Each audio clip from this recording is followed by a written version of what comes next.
She was sold for $300 million. He one night he wouldn't touch her, but her kiss set him on fire. Full story starts now. Don't blink. Sir. The rain came down in sheets, turning the city streets into black mirrors that reflected every neon sign and every sin. Deep beneath an abandoned warehouse on the industrial edge of the city, hidden behind rusted shipping containers and fake loading docks, an illegal auction was in full swing. The air inside was heavy cigar smoke, expensive aftershave, the metallic tang of fear. A single spotlight cut through the darkness and landed on a raised platform. There she stood, Elena Harper, 23, long chestnut hair tied back in a simple braid, wearing a plain gray dress that someone had forced her into because it looked innocent. Her wrists were bound with soft black silk knot chains, but the effect was the same. She didn't hang her head. She didn't hang her head. She didn't cry. Her hazel eyes scanned the shadowed crowd like she was memorizing every face for later revenge. The auctioneer's voice echoed off concrete walls. Lot number 9, Elena Harper, first night. Opening bid, $50 million. The numbers climbed fast, 70, 90, 120. Voices overlapped, greedy and careless. Then a single voice sliced through the noise low, calm, final, 300 million. Silence crashed down like a guillotine. Every head turned. In the back row, half shrouded in shadow, sat Dominic Reyes, the man who owned the night in this city. Tall, dark-haired, dressed in a charcoal suit tailored so perfectly it looked painted on. His face was all sharp angles, high cheekbones, a jaw that could cut, glass, and eyes the color of winter ocean. No one had ever seen him bid at one of these things. He didn't need to bid. What Dominic wanted, he took, quietly, permanently. The gavel fell. Sold. To Mr. Reyes. Elena's stomach lurched, but she kept her chin up as 2 security men led her off the platform and down a narrow hallway. She braced for hands on her body, for leers, for the start of whatever nightmare came next. Instead, a black Rolls-Royce Phantom waited at the end of the corridor, engine idling. The driver, a silent man in a black, opened the rear door without a word. They drove through the storm for 40 minutes. No one spoke. Rain lashed the tinted windows. Elena stared at her bound wrists until the silk began to chafe. The car eventually pulled into an underground garage beneath a glass tower that pierced the clouds. Private elevator, straight to the penthouse. When the doors opened, she stepped into a world of dark marble, soft amber lighting, and floor-to-ceiling windows showing the city glittering below like scattered diamonds. Dominic stood at the far end of the living room, back to her, pouring 2 glasses of amber liquid from a crystal decanter. He didn't turn around right away. "You can take the silk off," he said quietly. "You're not a prisoner here." Elena's fingers shook only a little as she untied the knots. The fabric fell to the floor. She rubbed her wrists, feeling the ghost of restraint. He finally faced her. Up close, he was even more. Intimidating 6'3", broad shoulders, the kind of presence that made rooms feel smaller. But his expression wasn't cruel. It was guarded, almost weary. "Drink," he said, sliding 1 glass across the marble island toward her. "I don't drink with men who buy people," she answered. A faint, humorless smile touched his lips. "Fair." He took a slow sip of his own, watching her over the rim. "You're safe tonight. That's all you need to know." Elena crossed her arms. $300 million. For 1 night. "And you're telling me you're not going to touch me?" Dominic set the glass down carefully. "I paid $300 million to make sure no one else did." She stared at him, searching for the lie. She found none. Why? Her voice cracked on the word. He looked away out at the storm, at the city he ruled from up here. When he spoke again, his tone was quieter, rougher. 12 years ago, your father dragged me out of a wrecked car on Highway 17. I was 17. Bleeding out, everyone else drove past. He didn't. He stayed until the ambulance came. Told me I didn't owe him anything. Dominic's jaw tightened. A year later, the people he owed money to started circling. He got in deeper. I tried to pull him out. I was too late. They took everything from him, including you, eventually. Elena felt the floor tilt under her. She remembered her father talking about the kid from the crash. How he'd never forgotten the boy's eyes, how empty they were that night. "You're paying a debt," she whispered. "I'm paying what I can." She took a step closer. And what happens after tonight? You walk away. The money's already in an offshore account in your name. Clean. Enough to disappear. Start over. Never look back. He met her eyes again. Or you stay. But if you stay, you're choosing my world. And my world is not kind. Elena studied him. The most feared man in the city looked human, tired, carrying something heavier than any gun he'd ever held. She moved closer still, close enough to smell the faint cedar and smoke on his skin. He tensed. Don't.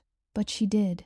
Rising on her toes, she pressed her lips to his soft, uncertain, a question wrapped in courage. Dominic froze. For 3 long heartbeats, nothing happened. Then he exhaled a ragged sound and his hands came up slowly, cradling her face like she might break. The kiss changed, deepened, not aggressive, not claiming. It was fire catching in dry grass, slow, inevitable, consuming. When they finally broke apart, both breathing unevenly, he rested his forehead against hers. I didn't buy you for this, he rasped. I know. Elena's voice trembled, but she didn't pull away. But I kissed you anyway. Lightning flashed outside, illuminating his face for a split second. He's dark with something that looked a lot like surrender. The storm raged on. But inside the penthouse, something had already caught fire. Sunlight poured through the penthouse windows like it had no right to be so bright after last night's storm. Elena woke slowly, disoriented by silk sheets that felt too expensive against her skin and the faint scent of cedar and rain that clung to everything. She was alone in the enormous bed. For a heartbeat, panic flickered. Had he left? Had it all been some elaborate game? Then she heard it, the quiet clink of a spoon against porcelain from the kitchen. She slipped out of bed, still in the oversized black t-shirt she'd found folded on a chair last night. His, obviously too big, smelling faintly of him. Bare feet silent on cool marble, she padded down the hallway. Dominic stood at the island, back to her, pouring coffee from a French press into 2 mismatched mugs, one sleek black ceramic, the other a chipped white one that looked like it had come from a diner 20 years ago. He was in dark jeans and a plain gray Henley, sleeves pushed to his elbows. No suit, no armor, just a man making coffee at 7 in the morning. He didn't turn when she stopped in the doorway. You're still here, she said. Her voice came out softer than she intended. Where else would I be? He slid the chipped white mug toward her without looking up. Black. No sugar. Figured that's how you take it. She stared at the mug, then at him. How did you know? Your father used to drink it the same way. Black, bitter, no nonsense. A small shrug. Some things you don't forget. Eleanor wrapped her fingers around the warm ceramic. The first sip was perfect, strong, hot, grounding. She watched him over the rim as he leaned against the counter, arms crossed, studying her like she might vanish if he blinked. You didn't sleep, she said. It wasn't a question. The faint shadows under his eyes told the story. Not much. He rubbed a hand over his jaw stubble, darker than yesterday. Old habits. She set the mug down. You could have slept in the bed. I wouldn't have bitten. A ghost of a smile touched his mouth. I know. That's why I didn't. They ate breakfast in near silent scrambled eggs he'd made with ridiculous precision, toast, a bowl of berries that looked too perfect to be real. Normal things, domestic things. It felt wrong and right at the same time. When the plates were cleared, Dominic spoke first. The 300 million is already transferred. Accounts in your name. Passwords on the card in the envelope, by the door. You can leave right now. Cars waiting downstairs whenever you're ready. No questions. No strings. Elena looked at him for a long moment. You keep offering me an out. Because you should take it. And if I don't want to? His eyes darkened. Then you're choosing to stay in a world that chews people up. I can protect you from most of it, but not all. Not forever. She stepped closer, close enough that she had to tilt her head to meet his gaze. I'm not asking for forever. I'm asking for right now. Dominic exhaled through his nose, like he was fighting a war inside his chest. Elena. She reached up, fingers brushing the edge of his jaw off with stubble, warm with life. He didn't pull away this time. I kissed you last night, she said quietly. And you kissed me back. That wasn't part of the debt. That was real. His hand came up slowly, covering hers, pressing her palm against his cheek. It was real. Too real. Then stop pretending you're doing me a favor by pushing me away. For a second, she thought he might argue. Instead, he leaned down and kissed her slow, deliberate, like he was memorizing the shape of her mouth. No urgency, just quiet heat. When he pulled back, his forehead rested against hers. "You're going to ruin me," he murmured. She smiled against his lips. "Promise?" The rest of the morning passed in a strange, fragile peace. He showed her the rest of the penthouse library with leather-bound books, gym with equipment that looked barely used, a rooftop terrace with a small garden he claimed he never tended but was suspiciously well kept. They talked, not about the city or the money or the danger, about small things, favorite songs, places they'd never been, the way her father used to hum off key while fixing cars. By afternoon, Dominic's phone started buzzing. He ignored it at first. Then he glanced at the screen and his expression changed, hardened. "Trouble?" she asked. "Always." He silenced the call. "Nothing that can't wait." But it didn't wait. That evening, when the sun dipped low and painted the city gold, one of his men arrived, tall, scarred, eyes that never smiled. He spoke quietly in the hallway. Elena couldn't hear the words, but she saw Dominic's shoulders tense, saw the way his hand flexed like he wanted to break something. When the man left, Dominic came back to the living room. He didn't sit, just stood by the window, hands in his pockets. "They know I bid on you," he said without turning. "Word travels fast in my world. Some people see it as weakness, others see opportunity." Elena walked over, slipped her arms around his waist from behind, pressed her cheek to his back, then let them see. He covered her hands with his. "It's not that simple. Maybe it should be." He turned in her arms, cupped her face. "You don't know what you're asking." "I know exactly what I'm asking." She rose on her toes and kissed him again, this time deeper, hungrier. His hands tightened on her waist.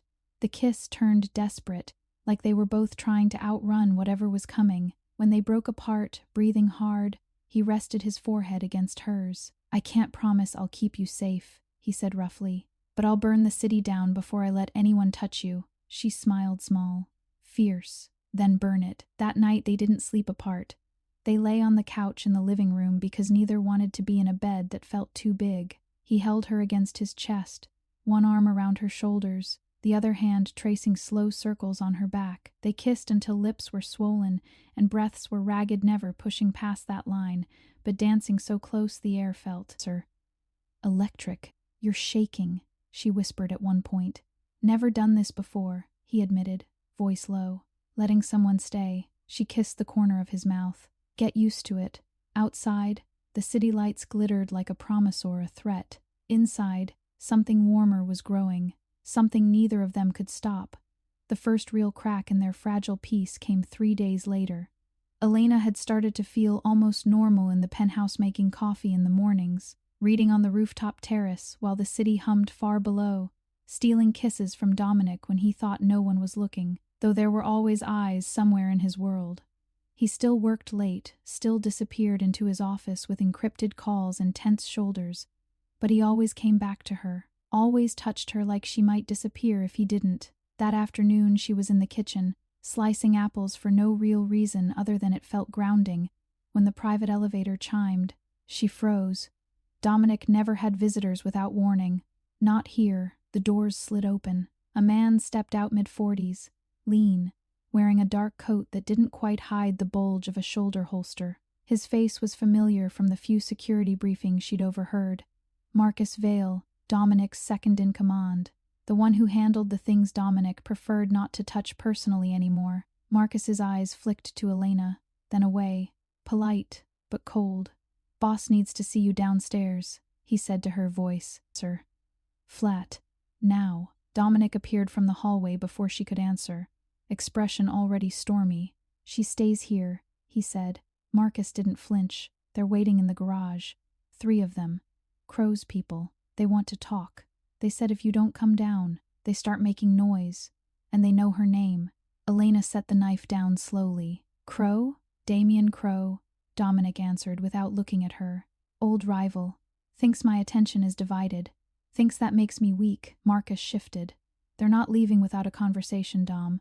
And they brought backup. We can handle it, but it'll get loud."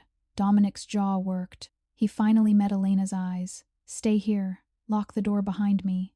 Don't open it for anyone but me. She stepped forward. I'm coming with you. No.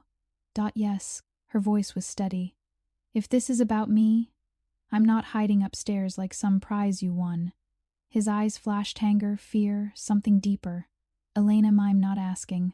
She grabbed her coat from the hook by the door. Let's go. Marcus raised an eyebrow but said nothing. Dominic stared at her for a long beat, then exhaled sharply. Fine. But you stay behind me. You don't speak unless I tell you to. The elevator ride down was silent except for the soft hum of machinery. Elena's heart hammered against her ribs. Dominic stood rigid beside her, one hand resting lightly on the small of her back, protective, possessive, grounding. The garage level was dimly lit, concrete echoing. 3 black SUVs waited, in a loose semicircle. 5 men stood beside them armed, faces hard. At the center was Damian Crow, late 30s, blonde hair slicked back, expensive suit, smile like a blade. Dominic, Crow drawled. Didn't think you'd bring your new toy to the meeting. Classy. Dominic stepped forward, putting himself between Elena and the group.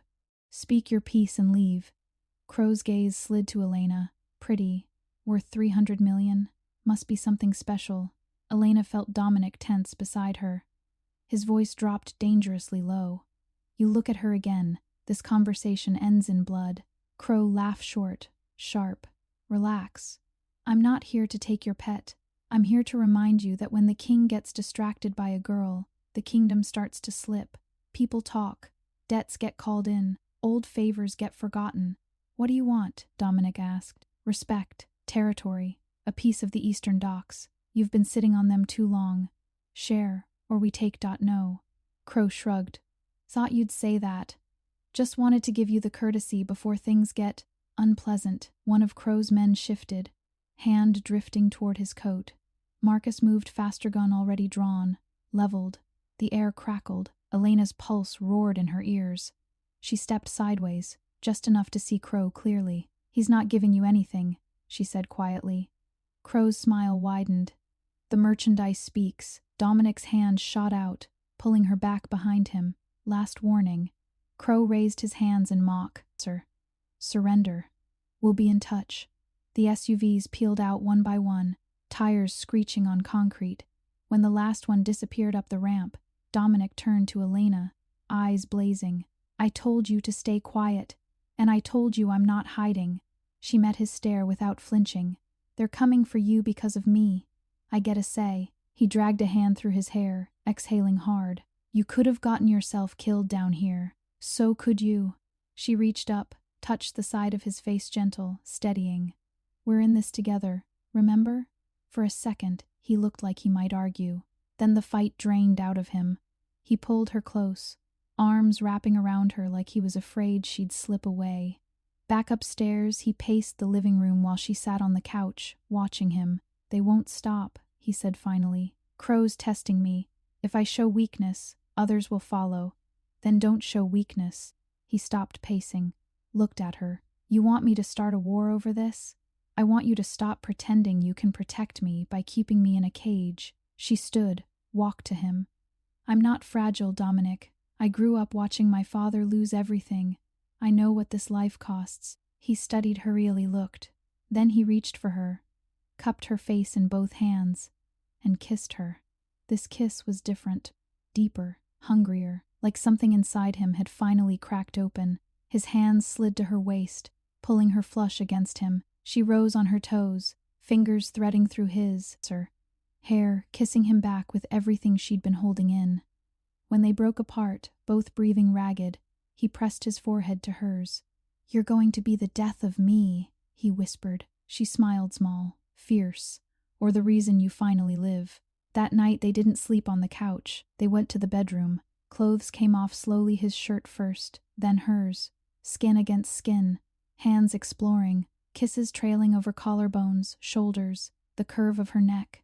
He still held back from that final line, but the restraint was fraying. Every touch felt like a promise, every gasp like surrender. He whispered her name like a prayer against her skin. She answered with soft kisses over the old scars on his chest marks from fights long before her. He shuddered under her lips. When they finally lay tangled together, hearts racing, he held her so tightly she could feel every beat. "I don't know how to do this," he admitted into her hair. "Letting someone in, you're doing it right now," she murmured. Outside, the city never slept. Inside, the fire between them burned brighter and more dangerous than ever. They didn't wait for the next move to come to them. The morning after the garage confrontation, Dominic woke before dawn. Elena felt the bed shift as he slipped out quietly, thinking she was still asleep. She wasn't. She lay there listening to him move through the penthouse quiet footsteps, the soft click of a drawer opening, the metallic snap of a gun magazine being checked. When she finally got up and found him in his office, he was staring at a wall of monitors, security feeds, encrypted messages, maps of the city marked with red pins. He didn't look surprised to see her in the doorway. "You're leaving," she said. Not a question. He turned slowly. "I'm ending this before it touches you again." "You mean before Crow makes good on his threats?" She stepped inside, arms crossed. "You're going after him alone." "Not alone." Dominic rubbed the back of his neck. "Marcus and a few others. Clean, quick, in and out before anyone knows we were there." Elena walked to the desk, glanced at the glowing screens. One feed showed an old warehouse district on the River Crow's main operations hub. "And if it's not clean? If something goes wrong?" "It won't." She met his eyes. "You're lying to yourself. And to me." He exhaled, shoulders dropping a fraction. "I can't sit here and wait for them to come through that door. Not after yesterday. Not with you here." "Then take me with you." No. Yes. She leaned forward, palms flat on the desk. "You taught me how to hold a gun. You showed me the exits, the signals. I'm not useless, Dominic, and I'm not staying locked up while you risk everything." His jaw tightened. "This isn't a game." "I know it's not." Her voice softened but didn't waver. "That's why I'm coming. Because if something happens to you out there, I'll never forgive myself for sitting here doing nothing." For a long moment he just looked at her searching, weighing, fighting every instinct that screamed to keep her safe at all costs. Finally, he closed his eyes briefly. "One condition," he said when he opened them again. "You stay in the van. You don't get out unless I say so. And if I say run, you run. No arguments." Elena nodded once. "Deal." They moved that night. A black-towed SUV convoy left the tower garage just after midnight. Elena sat in the back of the lead vehicle beside Dominic. He was quiet, focused, coiled. She could feel the tension rolling off him in waves. Her own heart beat too fast, but she kept her breathing even. She wouldn't let him see fear. They parked 2 blocks from the Target warehouse. Marcus and 4 others melted into the shadows ahead. Dominic turned to her in the dim interior light. "Stay here," he repeated. "Engine's running. Keys are in it. If anything goes sideways, you drive. Don't wait." She grabbed his wrist before he could open the door. "Come back to me." He leaned in, kissed her hard, quick, like he was stealing it. Always. Then he was gone. Minutes stretched into forever. Elena watched the alley through the tinted window, every shadow making her pulse jump. She gripped the edge of the seat until her knuckles ached. A muffled crack echoed gunfire, suppressed. Then another. Shouts. A burst of automatic fire that made her flinch. She waited. More shots. Closer now. Then silence. Too much silence. She couldn't sit there anymore. She cracked the door, slipped out, staying low. Against the wall. The cold night air bit her skin. She moved toward the warehouse side entrance quiet, careful, the way Dominic had shown her. Inside, the place smelled of oil and rust. Dim emergency lights cast long shadows. She heard voices low, urgent. She rounded a stack of crates and saw them. Dominic on one knee, pressing a hand to his side. Blood seeped between his fingers. Marcus knelt beside him, tearing open a med kit. 2 of Crow's men lay motionless nearby. The rest had scattered or fallen. Dominic's head snapped up when he heard her footsteps. His eyes widened. "I told you to stay in the van." "You're bleeding," she said, already moving toward him. Elena, go back. She dropped to her knees beside him, pushing Marcus's hands away gently. "Let me see." The wound was high on his ribs through and through, messy, but not immediately fatal. She pressed clean gauze from the kit against it. Hard. Dominic hissed through his teeth. Hold still, she whispered. Marcus watched her for a second, then nodded once like he approved. We need to move. Crow's not here. This was just a welcome party. Dominic tried to stand. Elena helped him up, one arm around his waist, his weight heavy against her shoulder. Back in the SUV, she sat pressed to his side while Marcus drove. Dominic's head rested against the window, eyes half closed, but his hand found hers and squeezed. "You're an idiot," he murmured. "So are you." She kissed his temple soft steady. "But you're my idiot. At a, sir." Safe house on the outskirts an old brownstone no one knew about. They cleaned him up properly. Elena stitched the wound herself. Marcus guided her through it. She didn't flinch once. Dominic watched her the whole time, eyes dark with something that went beyond pain. When the others finally left them alone in the small bedroom, he pulled her down beside him on the narrow bed. "You could have died tonight," he said quietly. "So could you." She curled against his uninjured side, head on his chest. "We're even." He turned his face into her hair, inhaled like he was trying to memorize her. "I've never been this scared in my life." She lifted her head. "Good. Means you care." "I more than care." His voice cracked just a little. "I love you, Elena, and I'm terrified of what that makes me." She kissed him then slow, careful of his injury, but deep enough to say everything words couldn't. When she pulled back, tears shimmered in her eyes. "I love you too," she whispered. "And I'm not going anywhere." He wrapped his good arm around her, holding her like she was the only solid thing left in his world. Outside, the city lights flickered in the distance. Inside, the fire that started with one kiss had become an inferno, fierce, unyielding, and theirs alone. The safe house felt smaller in the gray light of morning. Rain tapped against the windows like impatient fingers. Elena sat on the edge of the narrow bed, watching Dominic sleep or try to. His breathing was shallow, uneven. The bandage on, sir. His side was already spotting red again. She'd changed it twice during the night, each time fighting the panic that clawed up her throat. He stirred, eyes cracking open. Bleary, pain-sharp. "You're still here," he rasped. "Where else?" She brushed damp hair from his forehead. His skin felt too warm. "You're burning up. Fever's normal. Bullet wound thing." He tried to sit up, winced, lay back down. "Marcus will be back soon with antibiotics. Real ones. Not the street stuff." Elena nodded, but her stomach twisted. She'd seen enough in her father's last year's debts. Deals gone wrong. Men bleeding out in back roomsta. No normal didn't always mean safe. She helped him drink water from a cracked glass. When he finished, he caught her wrist gently. "Stop looking at me like I'm dying," he said. "I'm looking at you like you almost did." Her voice cracked. "Because you almost did. For me. For us." He tugged her closer until she was lying beside him, careful of the wound. "I'd do it again." Don't.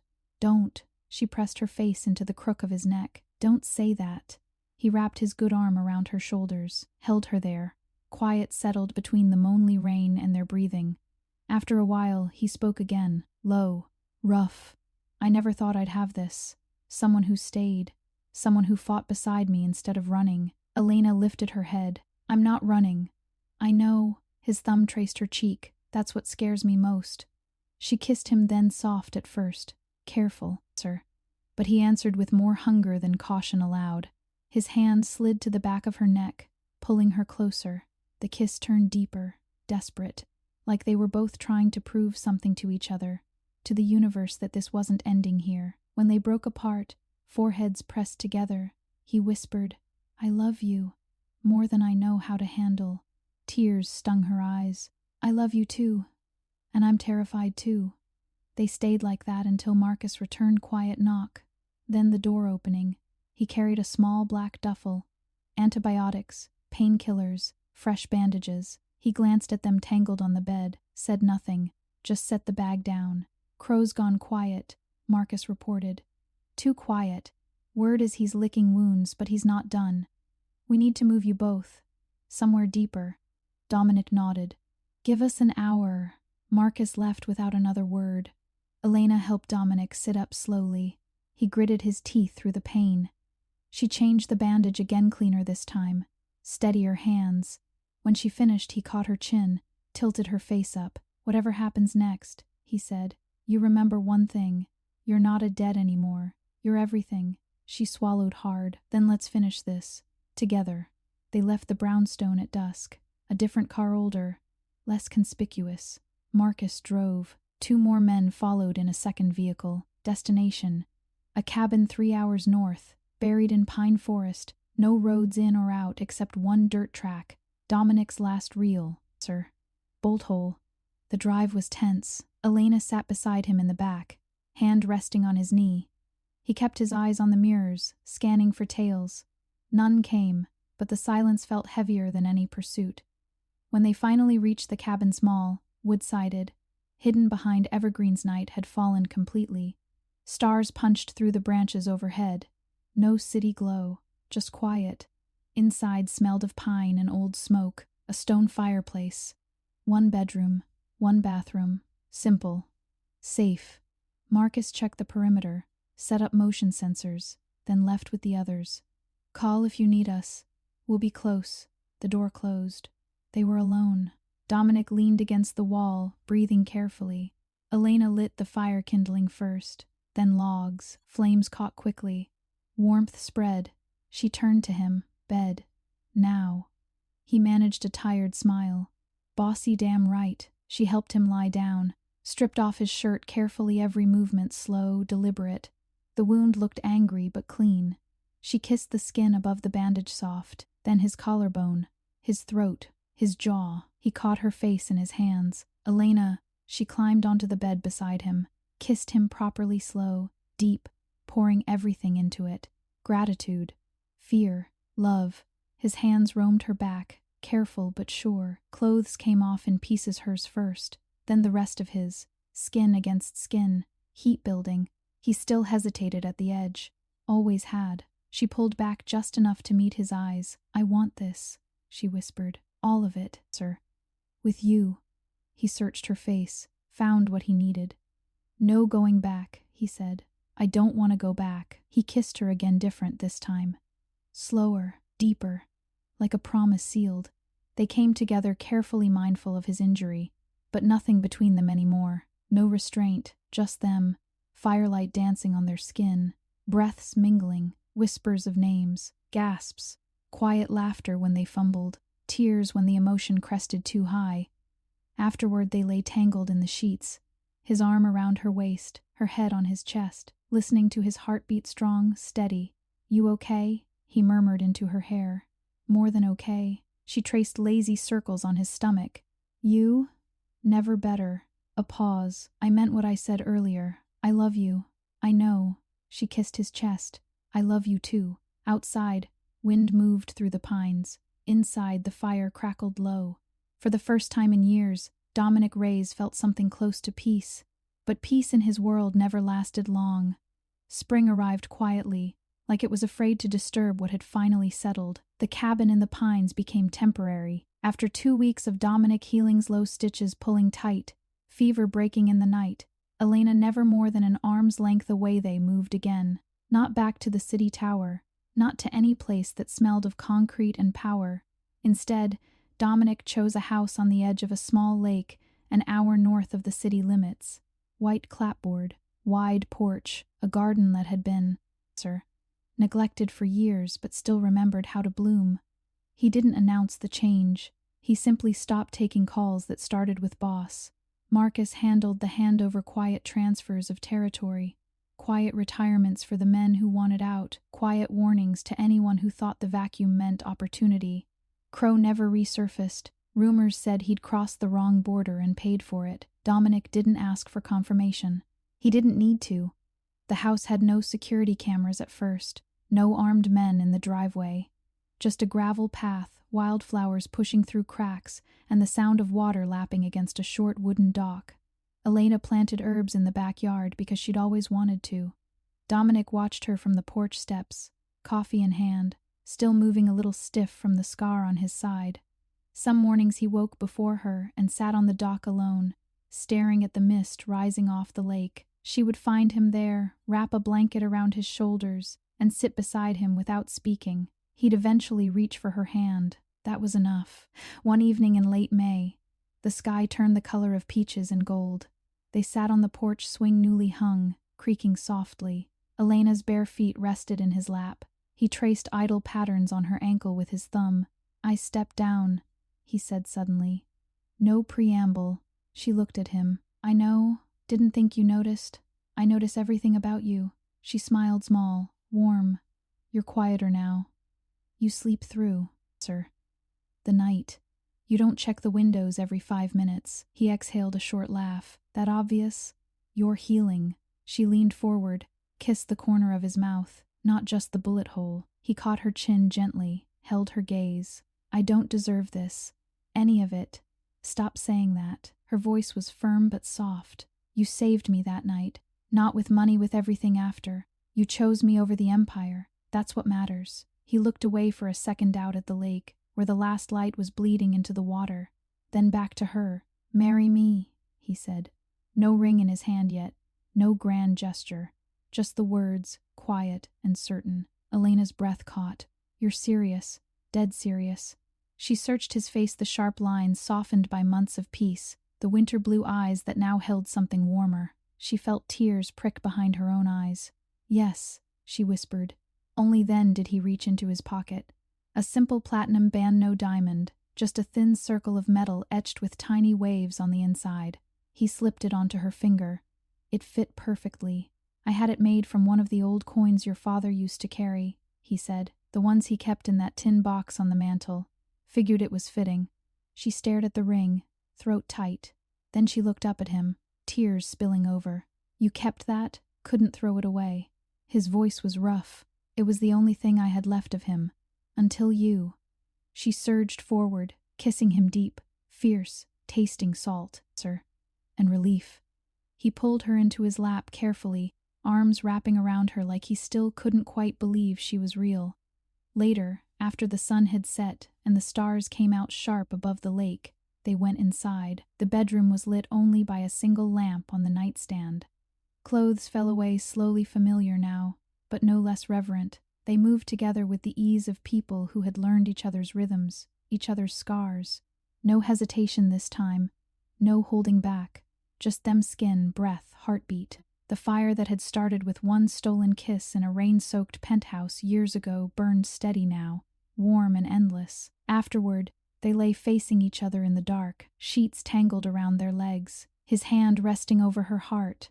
You set me on fire that first night, he murmured, voice low, and I've been burning for you ever since. She smiled against his shoulder. Good. Don't ever stop. He kissed her forehead. Never. Months turned into a year. Then, too, the house filled with small things books on every surface, herbs drying on racks, a dog they rescued from the shelter who slept at the foot of the bed. Elena started teaching art classes at the local community center. Dominic restored old cars in the garage, not for money, just because he could. They argued about little things. He still made coffee too strong. She left paintbrushes in the sink and made up with kisses that still felt new. One quiet afternoon, Elena found him on the dock again. He was, sir, holding an old photograph creased, faded. Her father, young, grinning beside a wrecked car. Beside him, a teenage boy with haunted eyes. Dominic looked up when she approached. Thought you might want this, he said, offering it to her. She took it, traced her father's face with her fingertip. Thank you, she whispered. He stood, pulled her close. Thank you for giving me a second chance at something good. She rested her head on his chest, listened to the steady beat beneath her ear. The lake shimmered, the world kept turning, and for the first time in either of their lives, neither felt like they were running anymore. If this story wrapped you up in its fire and left you wanting more heart-racing romance, give it a like, drop a comment with your favorite moment, and subscribe so you don't miss the next one. See you soon.